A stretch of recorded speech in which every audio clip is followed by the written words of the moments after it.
Good morning, good afternoon, hello, Yeah, it's whatever morning. It's time zone it is. morning for me. We welcome to Global Focus today. I'm Reverend Sherry Johnson, and with me is the most delightful person. Her name is Chaplain Jeanne Kataoka, and she is amazing. She's she's an animal chaplain, and she does all kinds of other stuff too. And she's going to be telling us all about all of it. So you're in for a treat. So let me start, Chaplain Reverend Jeanne, by asking what brought you into this particular kind of ministry. It goes back to having been a guardian for a greyhound. She was a rescued racer, and she was the most amazing dog. Even talking about her now makes me get all verklempt. But when she passed, she developed bone cancer in her right rear leg, and the vet said, we can let it go for a while, but the concern is that the leg would break. And of course, that would be catastrophic. So one morning she wouldn't get up. And I told my husband, Mike, I said, this is it. We have to go to the vet right now. And so we did. And just after she passed, I just felt moved, led, driven by spirit to do something to honor her. And I had no idea what it would be. And I was just kind of casting about for something. And I came across the idea of being an animal chaplain. And I kind of, just Googled animal chaplain. And the one that really appealed to me was the one through Emerson Theological Institute. So I got in touch with them and I said, how do I do this? And Reverend Dr. Chris Haley became my mentor. She was the head of the program. And I went through the program, and here I am 7 years later. Well, so tell us what it looks like. What is an animal chaplain? What does an animal chaplain do? Well, whatever you can imagine that would have something to do with animals, an animal chaplain can do. My ministry in particular is helping those who are grieving the serious illness and loss of their animals. And to that end, I first began doing a monthly memorial service, and that became kind of too much for my support group, my support staff, which is my husband and another mentor of mine, Allison Berry, who is a religious science practitioner. And they said, we didn't have that big of a turnout. And they said, can we do it less often? So I said, okay. After 5 years of doing it once a month, I think we switched to now we do it quarterly. So the next one will be December 10th, I believe. It's a Saturday. It's 2:00 in the afternoon. You can get more information about it at the Riverside Center for Spiritual Living website. So that would be riversidecsl.org. And we do it via Zoom. And so we do that. But as far as what can be done as an animal chaplain, I know one gentleman, well, actually two, that testify before state and local officials about ordinances and bills that affect animals, and whether they testify against them or for them. My dear friend Matty Giuliano made his pet ferret a social media star, and wrote a book about her, developed a Facebook page for her, developed merch for her or with her images on them. Sadly, she passed about 6 or 8 weeks ago, I think. But he had Muskie, her name. Muskie was mentoring Stubby, and so Stubby is now king of the ferret kingdom. And so Maddie sells all this merchandise online. You can see it at My Name is Muskie. I think it's .org. And then funds he raises, he donates to people whose ferrets need serious medical treatment and they can't afford it. So, because he's had many animals and he's paid a lot of money to do what he could to save his animals. So he really relates to that. that just there's so many things you can. I know Jenny Evans, who went through the Emerson program, is now an animal communicator. She continued her education at a different source, and now I believe she's in Tennessee. But you can contact her. Sadly, I don't have her contact information at my fingers, but she did readings for 2 of my beagles, and they were totally right on. And I was very careful because I'm kind of a skeptic.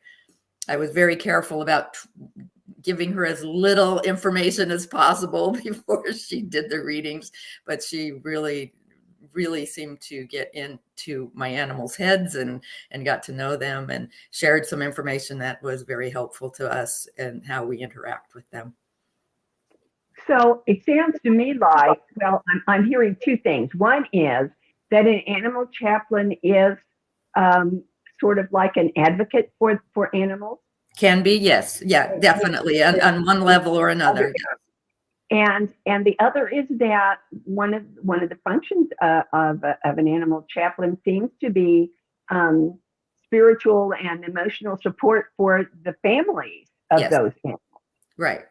That's it exactly. Another thing that Matty Giuliano does, he's affiliated with the Monmouth County SPCA, and he does an annual blessing of the animals in early October, right around the Feast of St. Francis, who, if you're even next to a Catholic, you know that St. Francis was the patron saint of animals.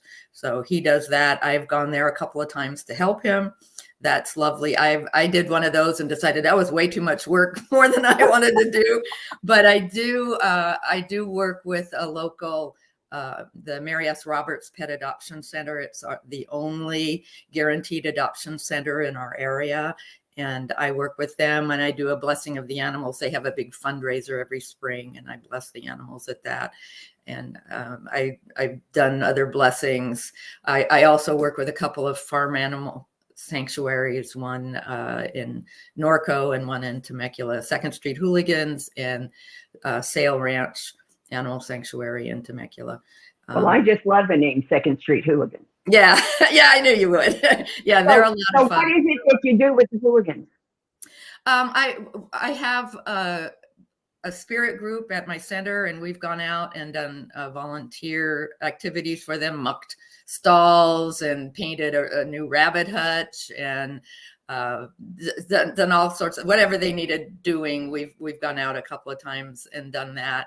And they also work with Beagle Freedom Project, as I do, which is an organization that rescues all kinds of animals, not just beagles, from testing facilities. Now, they don't raid them. They don't go in and destroy property at all. But when maybe an insider will let the people at Beagle Freedom Project know that there are some animals finishing the protocols, the testing that they were doing on them, they will promise that Beagle Freedom Project will find homes for those animals. And that was started by Shannon Keith about 11 or 12 years ago. And the first set of animals she rescued were 40 dogs in Spain, and she's located here in California. So wow. She took a giant leap of faith, and she, as I said, she's been doing it for 11 or 12 years now. The average I figured out not too long ago was like they rescue an average of 1 animal every 3 days from testing facilities here in the United States. People may be aware of the Envigo situation where they were releasing 4,000 dogs. For some reason, Beagle Freedom Project wasn't called in to help with that, but they ended up helping because there were so many smaller organizations that were called upon that they felt deluged. And so Beagle Freedom Project stepped in, and many of our, I say our because I have a Beagle Freedom, 2 Beagle Freedom Project dogs. We stepped in to do whatever we could, whether it was to foster, to adopt, to send money, to just encourage people who did adopt them, because as you can imagine, they're very, very special needs animals when they come out of a lab. Sometimes they even have equipment still in them. So and they don't like humans. They're very tentative around humans because, what humans have done to them. Our little Sato came from a laboratory in China, and we don't know if she was tested on, but we do know that she had several litters. And that was one of the things that the animal communicator, Jenny Evans, talked to her about. And apparently she had many, many litters. Oh, bless her little heart. So she will not walk on a leash. And I think that because she probably thinks we would be leading her someplace to perhaps put her in, I imagine they use something called a rape rack where, then they can artificially inseminate them. That's what they do with cows and other farm animals as well. Those that are factory farmed. So do you have a slate of services that you offer? I kind of just wing it pretty much. I have done personal blessings in a home. I've gone and prayed with people when they had a dog and a cat that didn't get along. It's not something I put a lot of focus on. It's more that I am here when and where I'm needed. I know. So how do people find out about you, and how do they connect with you? Well, usually it's through my spiritual center, as I said, Riverside CSL. They can find me there. I'm on that website, and then people find me through the Mary S. Roberts Pet Adoption Center, because I'm also on their website. So you get a lot of referrals. I do. Enough that makes me happy. It's not something, I'm retired, so it's not, and I like to travel, and it's not something I want to be working at, 40 hours a week or anything like that. But it's kind of almost more of a hobby for me. It's something I enjoy doing. And when I hear of somebody, like I just saw on Facebook, a friend of mine had to put her dog down. So I will be reaching out to her and reminding her of the memorial service in December. She has attended them before. And some people do choose, even if it's about the same animal, they choose to come more than once because they know it's a safe place and they can grieve, they can cry, they can share about their animals, and nobody's going to say, well, it's just a dog, get another one, or, what's the matter with you? It's, it's not that big of a deal. When we grieve, and the heart knows what the heart knows. And our society is not supportive of grieving. And it's often a road we feel like we have to take on our own, which isn't true at all. Because they're, especially, anyone that wants to contact me, they're welcome to. And if they just want to sit and tell me about their animal, and that's usually the first thing. If somebody comes to me, I'll say, tell me about your animal. And there are times when I try not to use the word pet, because I think that kind of shows a hierarchical order that we're better than they are. And I'm kind of a weirdo that way. I don't think we're better than animals, because I think they sometimes have a lot more going on right than we do as human beings. When my daughter calls me, she always asks how my fur babies are doing. Sure. Intelligent woman. Yes, indeed. So just because I'm nosy questions, what was your training like? How long did it take? What kinds of courses? What kind of practicum stuff did you do? Through the Animal Chaplain program at Emerson Theological Institute, it's basically a 2-year program. There's 1 year of several modules. As I said, I graduated 7 years ago, so I don't remember all the details of it, but there was a program developed by Sandy Passmore Byland that Reverend Dr. Chris Haley had shopped around to different institutions because she believed in this program so much, and that she thought that this would be a good thing to have an animal chaplain program. And the story is that, some schools have hung up on her, some laughed at her, so, various reactions until they got to Reverend Dr. Angelo Pizzello, and he is known for always saying yes. And so, of course, he said yes, and they instituted the program. I'm not exactly sure when it started, but you go through that program, and there's just a lot of getting in touch with your own feelings about animals and recognizing their significance in our lives. And then there's at the time I went through, we had to read a couple of books and answer questions, because it's all done online. It is in the process of being refurbished, because it hasn't been active for a while. But so after I finished the first year, I graduated, and at that point I was an animal bereavement facilitator, which that is a mouthful. So I didn't want to have to say that the rest of my life. I completed the second year, and which is a practicum. And during that time is when I started offering the animal memorials, and that served as my practicum. And, I had people vouching for me and recommending my services and things like that, that I was able to say, yeah, see, I did this. And then I got to be ordained, which is a whole lot shorter word than animal bereavement facilitator. So that's basically how the program goes. You can do it in your own time. If it takes you 3-5 years, whatever, it doesn't really matter. You can do it as it works out for you. So, and then I have taken other classes on grief, and I think I even took one on animal husbandry, which was also online through the University of Edinburgh. So I've tried to broaden my horizons that way, and certainly that's I think is a good idea. As I said, Jenny Evans went on to become an animal communicator, and so she does that.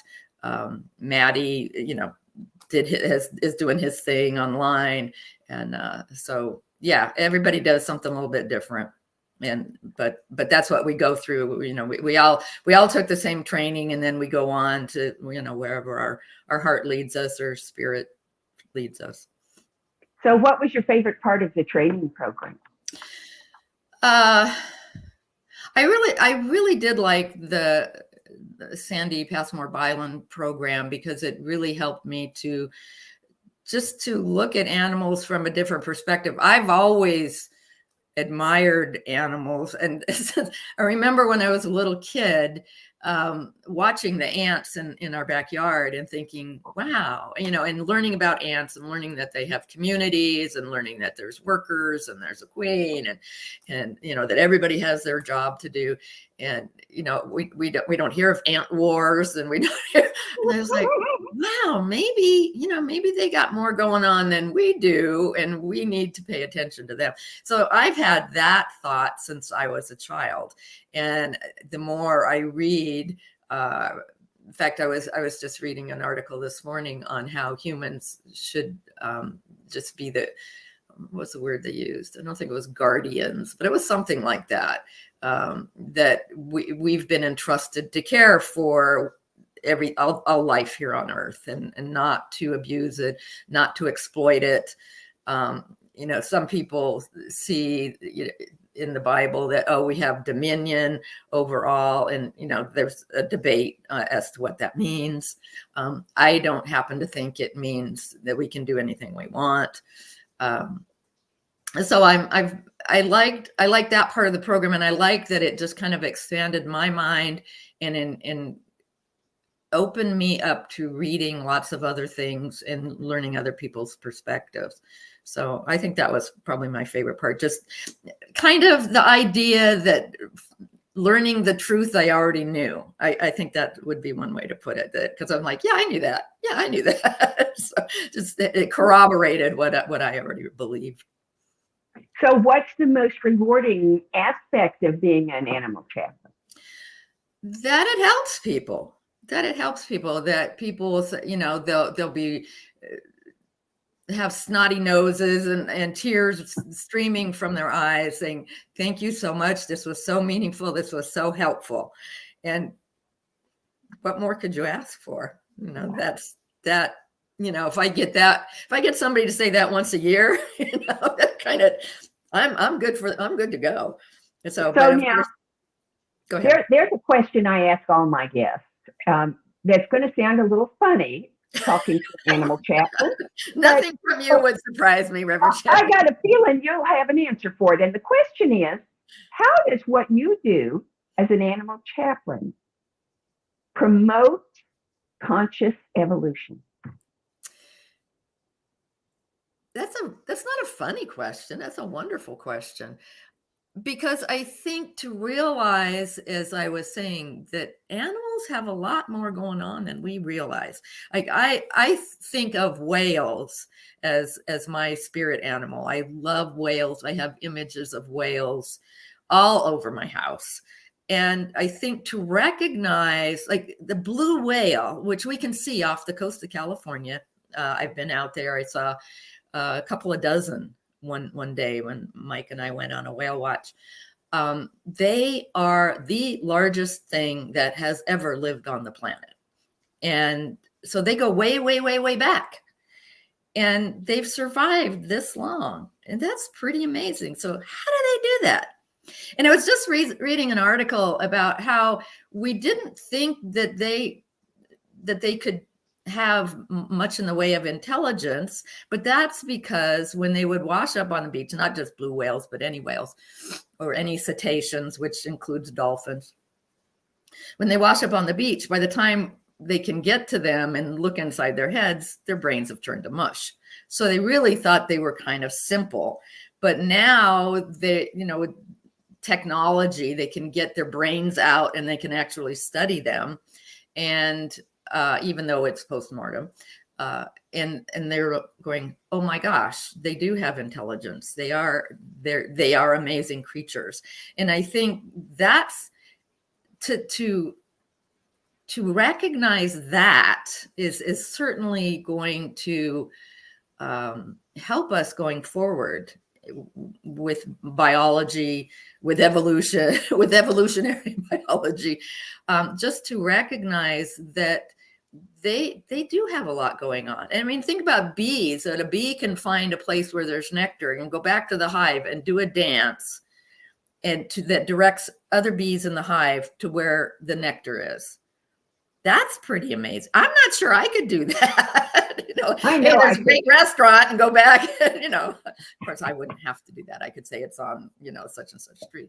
But they work with what they have, and I don't think we should denigrate that. And that's probably my biggest thing with being an animal chaplain and advocating for animals is, the idea that pigs that we turn into bacon and carnitas and all those yummy things. Although I'm vegan, me too. I've always been, but a pig has the intelligence of your 4-year-old child. They're smart critters. Yeah. So I'm going to ask you another question I ask everybody. Again, may sound a little strange to an animal chaplain, but and I think you've already answered it to a large degree in that question, but how does what you do as an animal chaplain contribute to world peace? That's a good question too. There is a gentleman, Dr. Will Tuttle, and his theory is that we would have more peace if we stopped killing animals for food. And that is kind of an extreme. I don't know if there's a quid pro quo with that. I don't know. Okay, if we stop doing this, we'll automatically have peace. And I don't know that he's saying that either.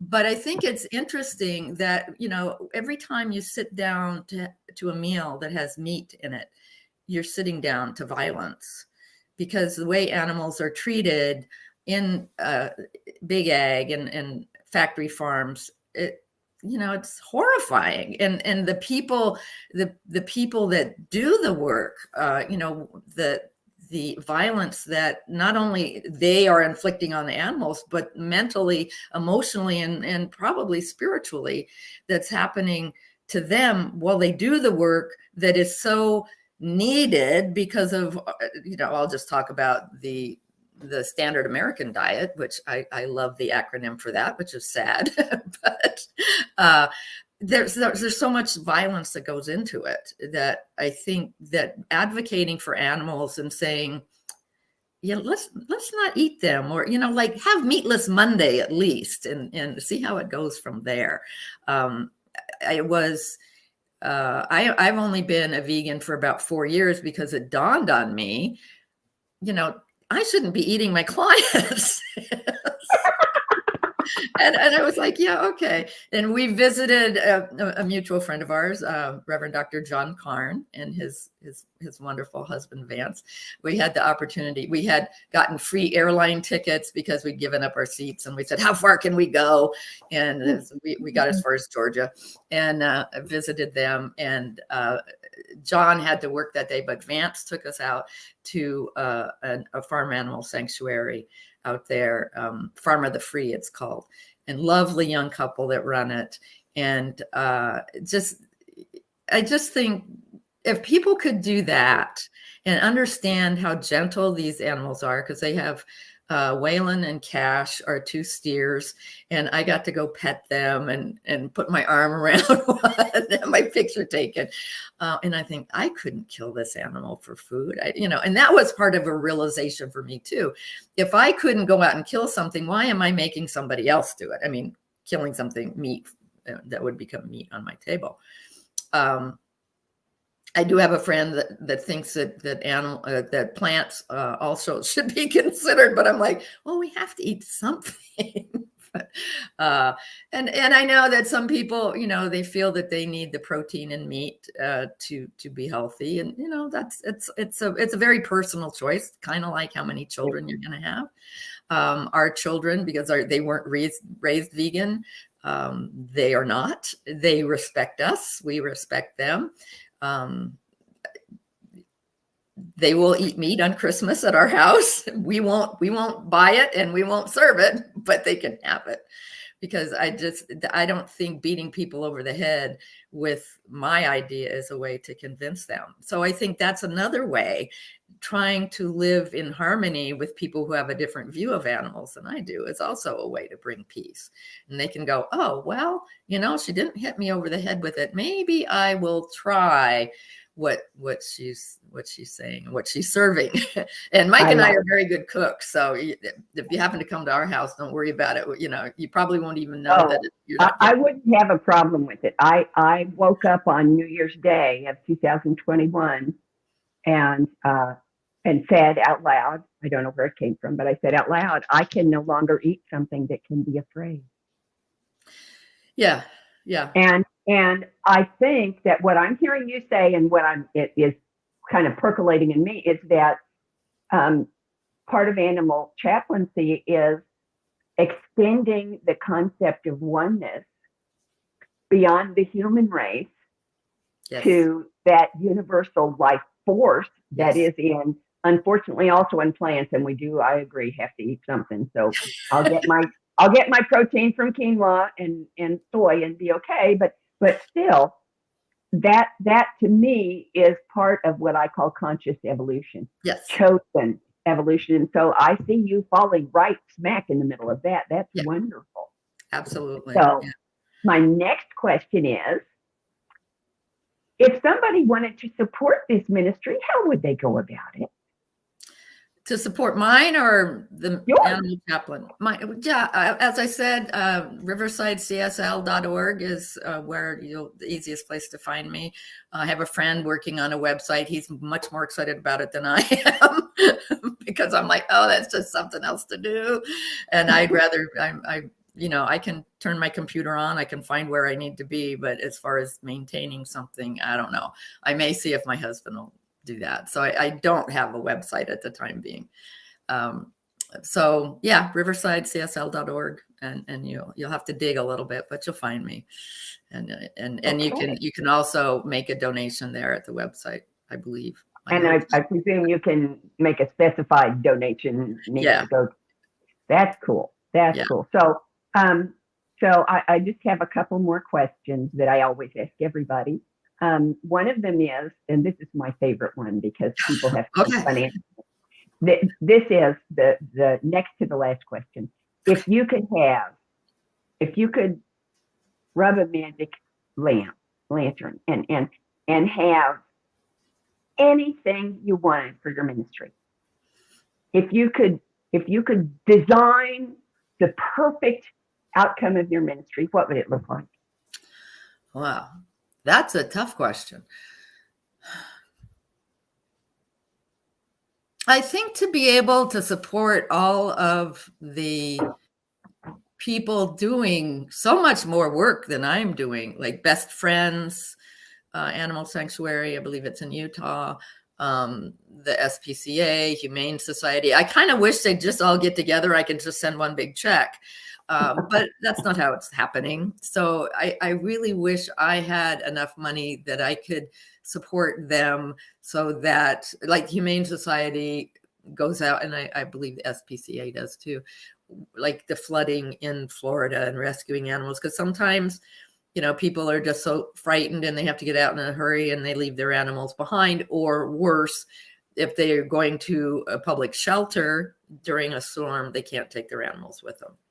So wouldn't it be wonderful if we could have something set up that they would always have all of the equipment and supplies they needed to, kind of like a Chef Jose Andres, that, he takes his world kitchen everywhere. What if we could have an animal sort of thing that it could go anywhere in the world and help any animals that needed help, and to help, and part of that help would be getting people to recognize that, maybe it's not a good idea to eat animals, and in China and Korea, they eat dog.